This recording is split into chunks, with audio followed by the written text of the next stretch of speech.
জনাব সালাউদ্দিন সাহেব বললেন, উনি স্বীকার করলেন, এটা গভর্নমেন্টের একটা দীনতা। উনি স্বীকার করলেন নির্বাচন হওয়ার জন্য ওনারা তখন যা বলেছে সেটা মেনে নিয়েছে, মানে যা বলেছে সেটা মেনে নিয়েছে, শুধুমাত্র নির্বাচনটা যেন হয়ে যায়। এবং এটা এক ধরনের এর থেকে ভণ্ডামি, মানে উনি একটা সংসদের মধ্যে দাঁড়িয়ে উনি ওনার ভণ্ডামি, ওনার হিপোক্রেসিকে জাতির সামনে প্রকাশ করছেন যে আমরা স্বীকার করে নিচ্ছি যে নির্বাচন যেন কোনোভাবেই পিছানো না হয়, সেজন্য আমরা একরকমের করেছি মুঘলের হাতে, খানা খেতে হবে একসাথে।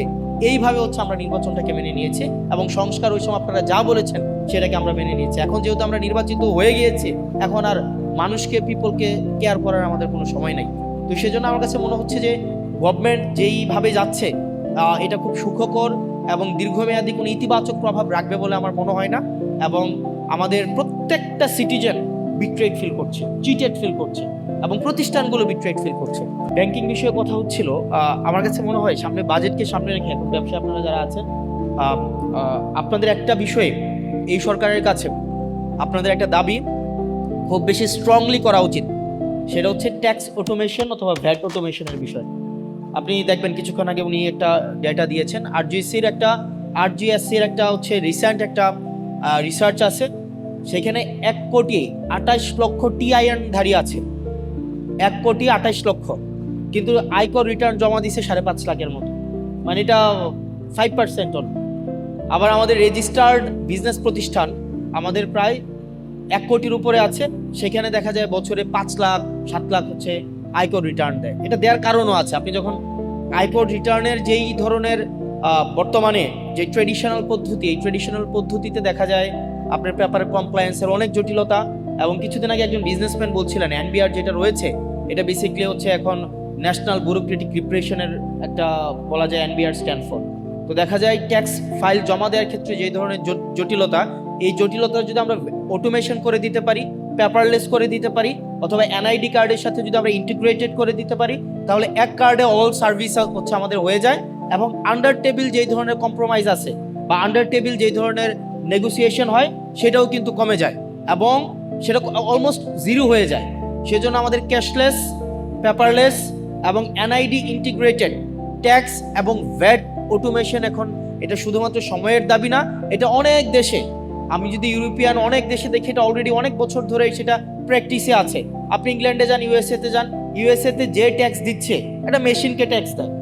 ইউএসএ দেখা যায় আপনি যখন এটা ট্যাক্স দিবেন, একটা হচ্ছে আপনি একটা স্ট্রিটে বিভিন্ন কর্নার বুথ থাকে, আপনি ওখানে ট্যাক্স দিচ্ছেন, ওখানে কোনো আপনি কে ট্যাক্স নিয়েছে কোনো ব্যক্তিকেও আপনি কখনো দেখবেন না, আপনার ওই মেশিনের সাথে হচ্ছে আপনার হচ্ছে কমিউনিকেশন হচ্ছে। তো সেখানে আন্ডার টেবিল কোনো ধরনের কম্প্রোমাইজ করার কোনো সুযোগ থাকে না। বাংলাদেশে দেখা যায় এই জিনিসটাকে পেপার ইন্টিগ্রেটেড করে রাখা হয় এবং ব্যাপারটাকে খুব জটিল করে রাখা হয়। সেজন্য যারা ব্যবসায়ী আছে তাদের সুবিধার জন্য এবং আমরা বেশি করে ট্যাক্স এবং ভ্যাট সংগ্রহ করার জন্য আমাদের বর্তমানে ট্যাক্স এবং ভ্যাট অটোমেশনের কোনো বিকল্প নেই। আর দ্বিতীয় যে বিষয়টা, বর্তমানে আমাদের যেই সংকট, আমরা কিছুদিন আগে যেই জাতীয় সংকটের মধ্য দিয়ে গিয়েছি, সেটা হচ্ছে আমাদের ফুয়েল ক্রাইসিস, একই সাথে সাথে আমাদের এনার্জি ক্রাইসিস। এই ফুয়েল এবং এনার্জি ক্রাইসিস এখন দেখা যায় লম্বা লাইন কমে গিয়েছে, এখন লম্বা লাইন নাই।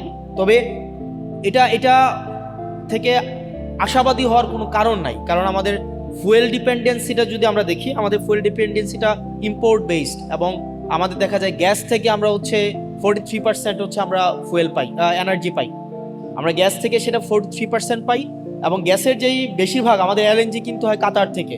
এখন এই কাতারের এলএনজি আমাদের প্রত্যেক দিন প্রায় 4,000 MFCFD হচ্ছে আমাদের গ্যাস লাগে প্রত্যেক দিন, 4,000 million metre cubic foot per day. কিন্তু দেখা যায় আমাদের হচ্ছে এই ডোমেস্টিক আমাদের সোর্সিং করতে পারে আমরা 2,000 MFCFD, আমাদের স্টিল 2,000 শর্ট MFCFD। এখন এটাকে আমরা কাতার থেকে আনতে হয় অথবা ওমান থেকে আনতে হয়, ওমানও আবার সেটা কাতার থেকে কিনি। এখন দেখেন আমরা এই যে হেভিলি একটা ইম্পোর্ট ডিপেন্ডেন্ট একটা হচ্ছে আমরা ফুয়েলে গিয়ে আমাদের এনার্জি আমাদের সোর্স করতে হয়। এরপর দেখেন আমাদের প্রায় 21% আমাদের হচ্ছে এনার্জি আমরা সোর্স করি হচ্ছে আপনার থেকে, আপনার এইচএফও থেকে, মানে হেভি ফুয়েল অয়েল যেই জায়গা থেকে আমাদের করতে হয়, আমাদের ডিজেল থেকে করতে হয়। অর্থাৎ এই যে ফার্নেস অয়েল ডিপেন্ডেন্সি আমাদের কখনোই এনার্জি ইন্ডিপেন্ডেন্ট করবে না। তো এনার্জি ইন্ডিপেন্ডেন্ট না হইলে আমাদের যে প্রবলেমটা হবে, দেখা যায় আমাদের এই যে ইন্ডাস্ট্রিয়াল এবং কমার্শিয়াল আমাদের এনার্জি অনেক ক্রাইসিস আছে। ইন্ডাস্ট্রি এবং কমার্শিয়াল এনার্জি ক্রাইসিসের কারণে আমাদের হচ্ছে বিজনেস বার্জিয়ন হচ্ছে না, বিজনেস বাড়ে না। আমাদের এখানে দেখা যায় প্রচুর পরিমাণ আমাদের লোডশেডিংয়ের কারণে আমাদের বড় বড় প্রতিষ্ঠানগুলো প্রত্যেক বছর ক্রাইসিসের মধ্যে দিয়ে যেতে হয়। তো সেজন্য আপনি যদি আমাদের আশেপাশের দেশগুলোতে দেখেন, ইন্ডিয়াতে দেখেন, তারা কিন্তু আপনার এনার্জি সোর্সকে ডাইভার্সিফাই করতে পারছে, এখন রিনিউয়েবলসে চলে গেছে।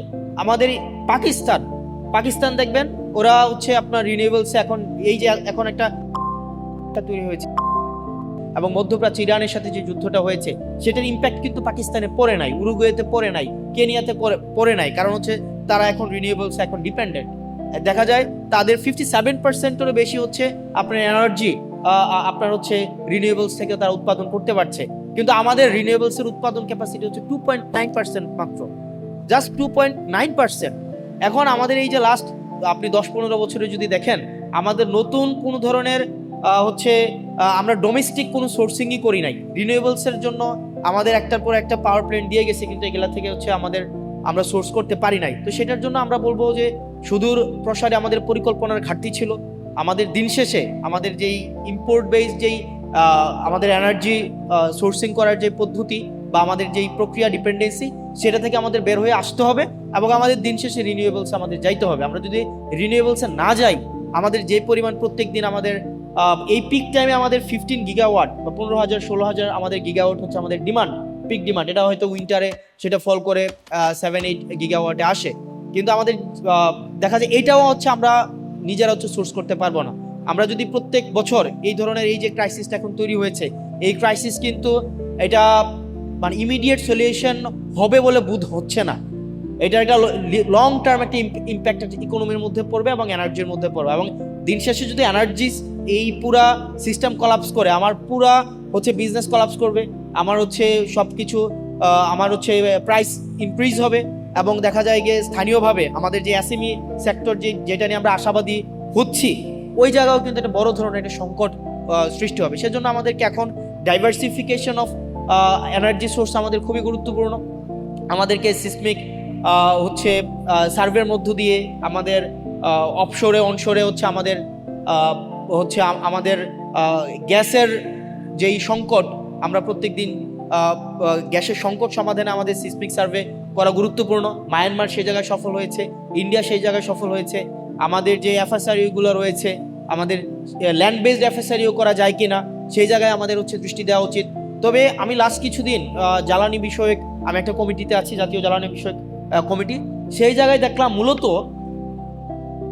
বিশেষ করে আমলাদের মধ্যে অনেকেই, সব আমলা না, আমলাদের মধ্যে অনেকেই যে এলএনজির সাথে রিলেটেড, সে গভর্নমেন্টকে পুশ করার চেষ্টা করে এলএনজি কিভাবে আমাদের দেশে হচ্ছে এনার্জি সংকট নিরসনে সহায়তা করবে। কারণ এলএনজি কোম্পানিগুলো তারা ইম্পোর্ট করে, মানে হচ্ছে ইনভেস্ট করে, এবং দেখা যায় রিটায়ারমেন্টের পরে দেখা যায় ওই আমলা ওই এলএনজি কোম্পানির কোনো একটা অ্যাডভাইজরি হচ্ছে চাকরি বাকরি করে বা কোনো একটা পোস্টে যায়।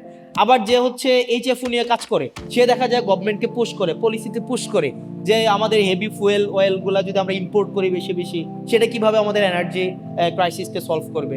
আমাদের দেখা যায় যে ডিজেল নিয়ে কাজ করে, সে গভর্নমেন্টকে পুশ করে কেমনি ডিজেলকে হচ্ছে আপনার যদি গভর্নমেন্ট ডিজেল বিভিন্ন জায়গা থেকে কিনে, স্পট মার্কেট থেকে কিনে, এখানে দেখা যায় গভর্নমেন্টের মধ্যে অনেকগুলো হচ্ছে এজেন্ট আছে, মানে গভর্নমেন্টের অনেক আমলার হচ্ছে বিভিন্ন কোম্পানির এজেন্ট হিসেবে হচ্ছে এখানে পারপাস সার্ভ করে, এবং এটা খুবই আমাদের জন্য দুঃখজনক। আমাদের আমলাদের মধ্যে অনেকেই, সব আমলা না, অনেক আমলা হচ্ছে দেশপ্রেমিক, অনেকরা হচ্ছে স্যাক্রিফাইসিং, কিন্তু অনেক আমলাও আছে তারা সরকারি চাকরির এই ট্যাগটাকে ব্যবহার করে বেসিক্যালি বিভিন্ন কোম্পানির পারপাস সার্ভ করে, এবং গভর্নমেন্টের পলিসিতে তারা তাদের ব্যক্তিগত এজেন্ডাকে পিনাট্রেট করার চেষ্টা করে। তো সেই জায়গা থেকে আমরা যদি এনার্জিতে ডিপেন্ডেন্ট হইতে চাই, আমাদের বিভিন্ন স্টেক হোল্ডারদেরকে নিয়ে আমাদের অবশ্যই আমাদেরকে রিনিউয়েবলসের মধ্যে যাইতে হবে। রিনিউয়েবলসের মধ্যে যদি আমরা যাইতে পারি, তাইলে হচ্ছে আমরা যদি এটাকে ডাইভার্সিফাই করতে পারি, আমাদের অ্যাটলিস্ট 7 গিগাওয়াট থেকে 9 গিগাওয়াটে আমরা যদি এটাকে আপলিফট করতে পারি, তাইলে আমাদের যেই মানে ইন জেনারেল যে ডিমান্ড আমাদের প্রত্যেক বছর থাকে, এটাকে আমাদের মিট করা অনেক বেশি সহজ হবে। আর যে প্রশ্নটা আমাকে করা হয়েছিল যে ওভারঅল গভর্নমেন্টের যেই হচ্ছে আপনার মুড, আমাদের গভর্নমেন্টের অনেক মুড সুইং হয়, মানে গভর্নমেন্ট আসলে কে এটা বোঝা যাইতেছে না।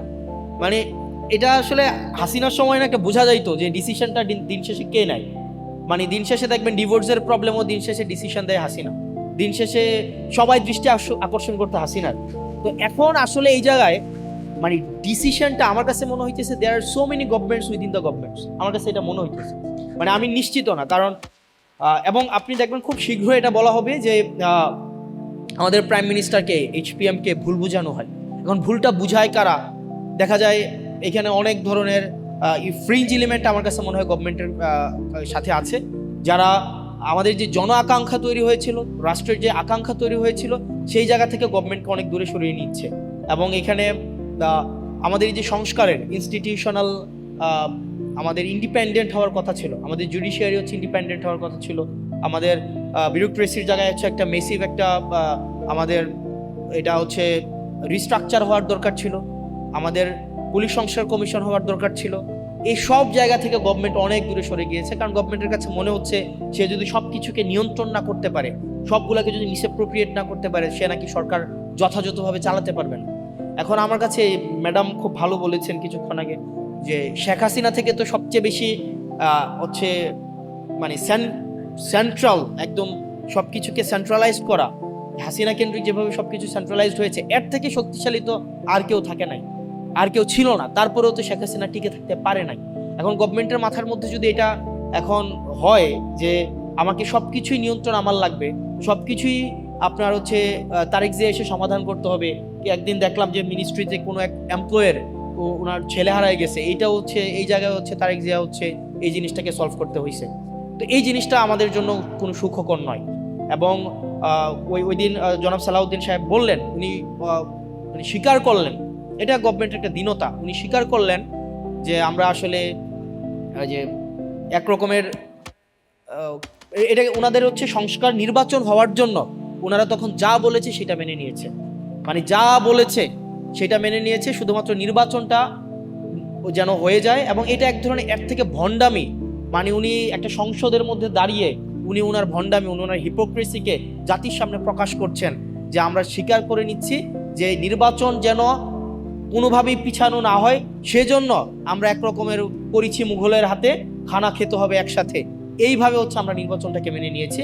এবং সংস্কার ওই সময় আপনারা যা বলেছেন সেটাকে আমরা মেনে নিয়েছি। এখন যেহেতু আমরা নির্বাচিত হয়ে গিয়েছি, এখন আর মানুষকে পিপলকে কেয়ার করার আমাদের কোনো সময় নাই।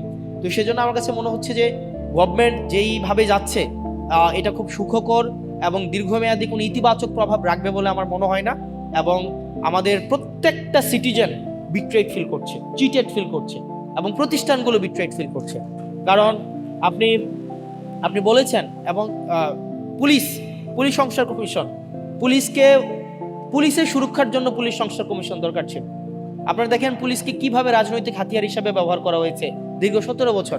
ভাই, পুলিশই তো মানুষ, সে মানুষ না, তার তো নিজস্ব হচ্ছে প্রোটেকশনের দরকার আছে। কিন্তু আপনি দেখেন আবার পুলিশের পোস্টিং, আবার হচ্ছে পুলিশের প্রমোশন, আবার পুলিশের পদায়ন, সবগুলাকে হচ্ছে আপনার মন্ত্রীর ইচ্ছার মধ্যে আপনি রেখে দিন।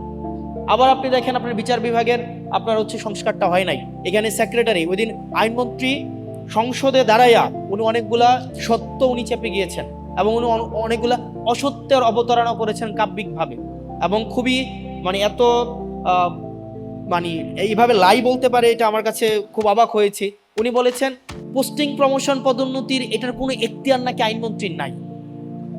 খাতা কলমে অবশ্যই নাই, কিন্তু প্র্যাকটিসে আইনমন্ত্রী যেটা বলে সেটাই। এখন আপনি একটা বিচারক ফেয়ারলেস কোন একটা বিচার কার্য পরিচালনা করবে, বাংলাদেশে এই পরিস্থিতি নাই। আপনি তার সেক্রেটারিয়েটটা আপনি তাকে দখল করে রাখলেন। আমাদের ব্যুরোক্রেসিকে আপনি হচ্ছেন স্ট্রাকচারাল রিফরমেশন আনলেন না, এবং এটা না আনার কারণে যেটা হয়েছে, পুরা জাতির প্রত্যেকটা ভোটার, ইভেন বিএনপিকে যারা ভোট দিয়েছে তারাও প্রতারিত হয়েছে, তারাও নিজেরা চিটেড ফিল করছে। কারণ দিন শেষে তো বিএনপি রাষ্ট্র কাঠামোর বাইরে না। বিএনপির হয়তো আপনি যদি পার্টি পলিটিক্স করে কত, মানে একটা নির্দিষ্ট যদি অংশ 5% বা 10% পার্টি পলিটিক্স করে, ভোটার মানেই তো কর্মী না। যারা ভোট দিয়েছিল যে বিএনপি এসে এগুলোর সংস্কার করবে, তারাও এখন বিট্রেড ফিল করছে। সেজন্য আমাদের এখন আবার রিঅর্গানাইজ হইতে হবে। আমাদের এখানে যারা আছে আমাদের রিঅর্গানাইজ হইতে হবে।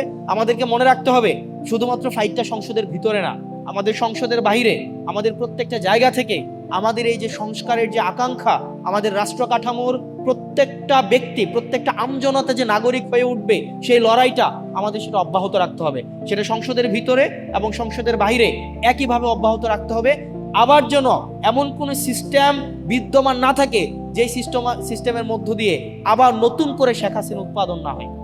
আমাদের আবার মাথায় রাখতে হবে সেটার মধ্য দিয়ে একজন ব্যক্তি ঢুকে আবার শেখ হাসিনা হয়ে বের হবে, এরকম কোনো যেন রাষ্ট্র ব্যবস্থা বাংলাদেশে বিদ্যমান না থাকে। সেজন্য আমাদের লড়াইটা অব্যাহত রাখতে হবে।